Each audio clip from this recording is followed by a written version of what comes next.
There's a big difference between legacy SEs and what I like to call modern SEs. And when I talk to solution engineering leaders, most of them know the importance of the modern SE, and we'll define that a little bit later. And they say that's what they want. But when it comes to hiring and actually pulling the trigger, for some reason they all fall back to the legacy SE. This ends up costing them a lot of money in the long run. So let's talk about the differences between legacy SEs and modern SEs and why it actually costs them money. When we take a look at the skill set for legacy SEs, their skill set is mainly geared towards technical. They know the products inside out. They are excited about it. They always want to talk about the cool new feature that the engineering team came up with. And they can spend hours debugging issues. When they're working with customers, they're sales engineers, they're humans, they can talk to customers, but the focus is not necessarily around the business. The focus is always about the technology. And if a customer asks for something, they might not know why the customer is asking for it, but they know that they will get it done for them. When looking at the Venn diagram, you see there's not much in common between what the legacy sales responsibility and the legacy SE's responsibility. And you can see they're clearly divided between technical and commercial. The legacy SEs were answering technical questions. We're doing the demos, and the demos are feature function. We're doing the technical discovery. There isn't too much in common. What this means is we're going to lose a lot of information because there is no overlap. We're not covering for each other as SEs and AEs. AEs know exactly what to ask when it comes to the business, but there are things that are technical related that affect the business, and these are the things that SEs need to ask about. And legacy SEs don't generally do that. There's no one to translate the business to technology. And a technical solution without a business problem is not a solution for anything. It's just a cool thing to have potentially. So if you're talking to other engineers, they might enjoy it and they might use it. But in general, if you're talking to decision makers, it doesn't really happen. Now, if we look at the modern SE with the modern AE, there's a big overlap. And just because you have a modern SE doesn't mean your AE is modern. So we can talk about legacy AEs and modern AEs at some point later on, but we're a SE focused channel, so we're going to talk about that. Some of the technical stuff is still there. We need to do technical discovery. We do demos, but more it's value-based demos. Now we're showing the value of the product. We're showing how we solve a problem. We're answering technical questions because customers may have technical questions. We also answer business questions. The POCs become POVs. Proof of concepts become proof of value. And the salespeople are still doing the commercial discovery. They're still closing the deal. They're the ones calling up the customer for the PO over and over. They're working on the contracts. But the gray area, the overlap, is, for example, the qualification. SEs get more involved in qualification. They need to show the salesperson what questions to ask to get involved. Negotiation, for example, is something that SEs are involved in. They're not actively participating in front of the customers, but they're definitely involved in. And I posted about that on LinkedIn. And although most people who read my posts think like me, so a lot of them agree, but then I reach a few new people who don't think like me and they completely disagree. I have this one post that I will share on screen in a second, totally disagreeing with me. We are involved in account planning. We're doing also business and non-technical discovery, not just the technical discovery. We're talking about the business. We are participating in lead generation. A lot of SEs do webinars. They go on to conferences or expos and they're there in front of their booth showing their product, but they're also connecting with people. We're helping with the proposal building. So the SEs are involved, if you look at the sales cycle, from end to almost end. Again, we're not cold calling. We're not bugging customers for POs, but we are lead generating. And we are helping our salesperson with the negotiation. I mentioned the post. Here's the post that you see right somewhere here, where I posted that an SE should be involved in negotiation because they know the value, etc. I'll leave a link to that in the description below. But the gut response that this person had was that salespeople don't talk about technology, which is again incorrect. Modern salespeople are more technical than the legacy salespeople. And SEs should not get involved in negotiation whatsoever. At which point I responded like, well, have fun being a legacy SE. I didn't say that word for word, but that's what I thought when I was writing the response. And beyond that, the best SEs today, the modern ones, end up with kind of a advisory responsibility. They are advising their salespeople, but more importantly, they might be advising their customers. I know my friend Nick Court from Nerd Journey. He's a senior staff SE at formerly VMware, now Broadcom. And he mentioned that he developed such a good relationship with the C suite at his customers, they no longer view him as a vendor. He's the guy they turn to when they have questions about how they can do things better for their data center. They come to him for advice. They make decisions with him involved. The downside of modern SEs is they're not as technical as legacy SEs because they have to take time away from working on the technology only and focusing on the business, learning the business, connecting with people, reaching out to more people, be part of account planning and lead generation. Right? We're not just sitting in front of the computer studying all the time. We're being pulled out of that, and that's balance, right? You have to balance learning new things with doing more modern stuff as an SE. So things are going to fall apart, or things are you're not going to hold as much technical know-how as you used to do, and neither do you want to. We can still solve problems. I consider myself a modern SE. We might not hold every certification known to man, like the legacy SEs do, but we can solve sometimes more complex problems because we're debugging humans rather than just debugging technology.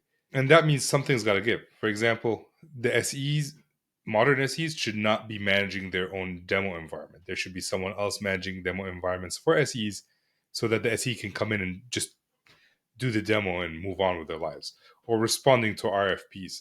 Depending on how much RFPs you guys receive and how much of them you win, you might choose to do things differently, but there could be a separate team doing RFPs.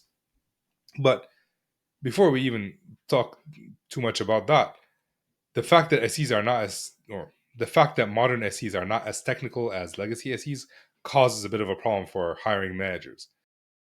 Many hiring managers say they want a modern SE, and they say, we can teach you technology. At the same time, they want someone to come in and hit the ground running with minimal investments. They don't have time to teach technology. They just want someone come in, they know the technology, go out and start selling. This could be due to pressure from sales, lack of good enablement programs, or the SE manager has too much on their plate that they cannot set time aside to teach someone the technology.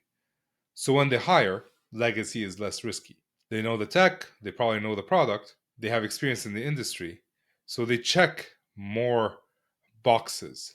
Are they more valuable boxes? That's up for debate. If they're an experienced SE, they also check off the box that they are an experienced SE. They might not check off the box that they're great SEs because legacy SEs cannot be great SEs in today's world.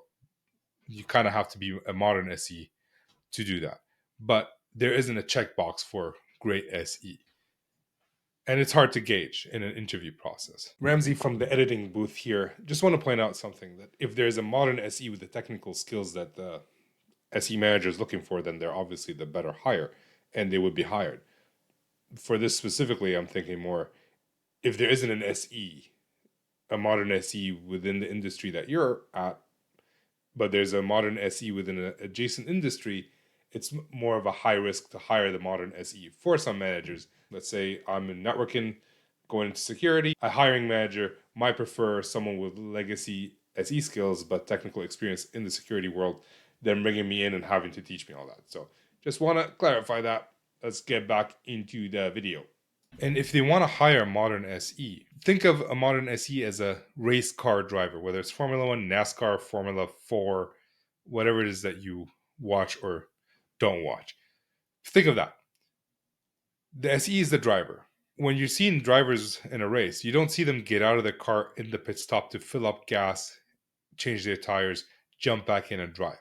And yet, for modern SEs or SEs in general, they are asked to be the race car driver. They're asked to maintain their demo environments.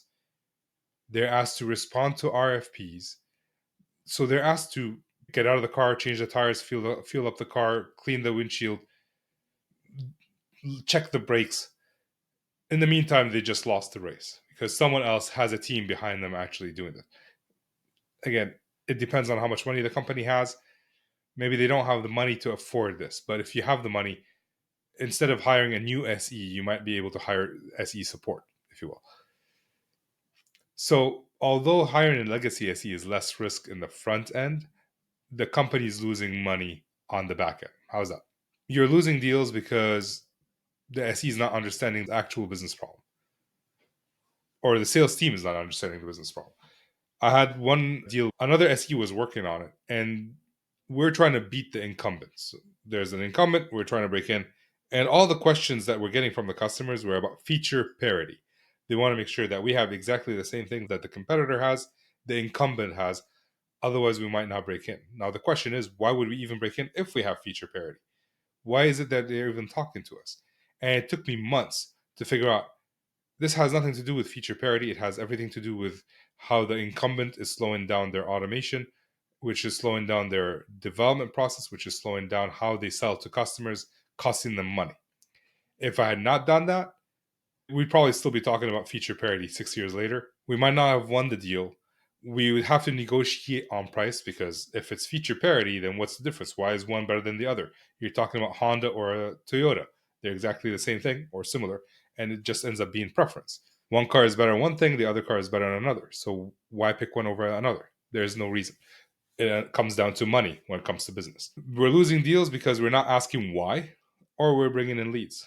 So I've been in sales for a little bit. I saw an email coming from the customer to my SE asking, "Hey SE, can you do X with this product?" And his response was no. At which point I responded saying, "Why do you even need to do X?" And they said, "Well, we need to do these things." At which point my SE responded, "Oh yeah, we have something else to do that." Led to an upsell. Just talking to the customers and listening to what they have to say, that brings in leads. We're losing deals due to proof of concept mismanagement. I like to call proof of concepts where deals go to die because a lot of deals go to die in proof of concepts. We never hear back. There's no plan, there's no success criteria, no milestones. And although legacy SEs can do that, sometimes it's just easier to provide licenses or provide software and hope for the best. Or there's deals lost due to SEs wasting time making sure that the demo environment is working or writing an RFP versus showing it and selling it. Going back to the race car analogy. Another issue arises when the sales manager or SE manager hires a legacy SE, then they get surprised that they're doing legacy SE things or not doing modern SE things. And in response, they ask the legacy SE to do modern SE things without actually explaining how they can do it. So the legacy SE is trying to do modern SE things. They don't know how. They've never been asked to do this before. They're getting frustrated. The SE manager is getting frustrated. The salesperson is getting frustrated, all because someone hired the wrong person or someone didn't provide training on how to become an SE or modern SE.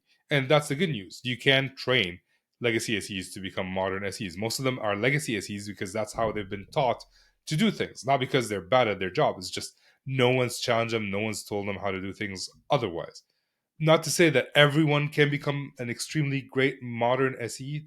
There's a sliding scale of modern SE-ness to legacy SE-ness. If you're legacy SE that's so far to the legacy side, you're basically a technician, you're better off in support. On the other hand, if you're too modern to the point you're not technical at all and you're just doing sales stuff, you might as well be a salesperson. You can be anywhere in that sliding scale and move towards modern solution engineering versus the legacy solution engineering. And you don't have to be perfect. There's nobody perfect. I would consider myself a modern SE in some aspects and a legacy SE in other aspects of my business. And I'm working on improving that, but there's also a balance. So the point is, if a manager hired a legacy SE and then they want to turn them into a modern SE, or some situations have occurred where the SE manager is hired after an SE and they find out that their team is full of legacy SEs, are they doomed to fail? Are they going to fire everybody? Not necessarily. You would need to help them become modern SEs. And the first thing you have to do is figure out, do they have the aptitude for it?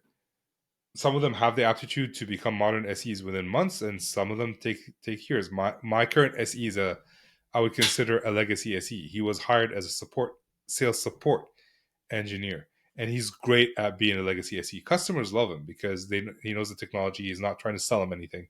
He's just trying to solve problems. The previous salesperson that my SE worked with was asking him to do things that modern SEs do without ever showing them how. For example, he asked the SE to take people out to lunch, take customers out to lunch. It's not that hard. You don't need to be a modern SE to take customers out to lunch. A lot of SEs do that. But my SE, because he's legacy and because he didn't think the way modern SEs think, he would take the people that he's comfortable with to lunch. Not necessarily related to anything businessy. There is no business outcome related to that lunch. I'm taking someone out to lunch. My salesperson told me to take someone out to lunch. Who do I know that I can take out? Oh, I know this guy. I'm friends with him. Let's do that. When I started working with him, I did the same thing. Hey, we need to take customers out to lunch. How about we put a KPI around that? Let's do one customer lunch per week. Because he is an introvert, he's also overworked. I don't want to tell him to take 5 people out to lunch every week because then he would just quit. I have to gear it towards his capabilities. And also, I don't want him to hate his job. So I tell him, all right, how about you take someone out to lunch this week? Who do you want to take? He would share. I'm thinking of taking this person out. And I ask him why. Why did you decide to take that person out? He would not have a good reason other than I can. So we start to talk about the business. Here's what we're working on. Here are the projects. Here are the opportunities. Here's the proof of concepts. Here are the demos that we're working on. Based on this information, who would you want to take out to lunch? And his answer would change. And he would have a reason to take someone out to lunch. So it's no longer just a relationship building lunch, it's a business lunch with a business outcome. For example, we need to know this information. So let's take this person out to lunch and see if we can get that information. And that's just one example. I can do a video on every single thing in the Venn diagram that we saw. And I've done some videos on some of these. So if there's a topic you're interested in, let me know in the comments below. And let me know how you want me to come at it. Are you an SE manager looking to help your SE team? Are you an individual contributor? Are you a salesperson trying to help your SE? Let me know, and I'm happy to look at it. And if you want to see what a great SE looks like, check out this video. If you want to listen more about sales engineering in general, there's this podcast. With that, get back to work. Peace.